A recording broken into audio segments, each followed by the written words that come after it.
che dopo 102 anni e 4 mesi di vita ci lascia per andare a raggiungere i suoi cari ed iniziare con loro una nuova vita nell'aldilà, che gli auguriamo ricca di grazie e di beatificazioni.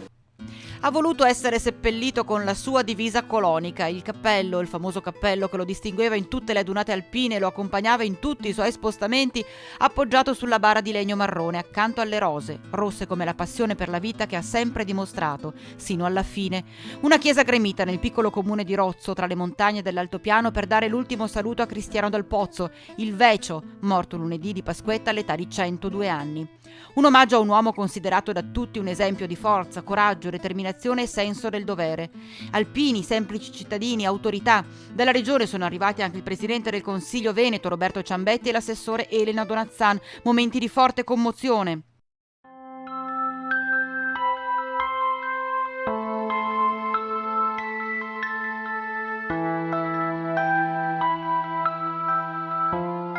Cristiano Dal Pozzo ha fatto tutto lo sforzo per dirci quanto credeva in Dio andando al santo, quanto credeva nella patria facendo tutte le adunate, quanto credeva nel senso del dovere con la sua divisa. Ci ha lasciato dei messaggi e oggi il nostro compito è onorare la sua memoria.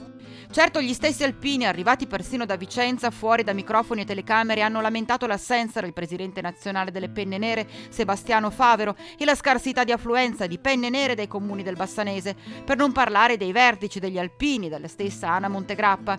Un'assenza che è pesata. Lui era l'esempio dell'alpinità, ha dichiarato il presidente della sezione delle Penne Nere Ortigara, di cui faceva parte l'alpino Cristiano Dal Pozzo. Ci ha lasciato in eredità un bagaglio molto grande. È una cosa indimenticabile. Presente anche padre Enzo Poiana, che lo accompagnava ogni 1° dicembre dell'anno nella sua visita votiva al Santo di Padova.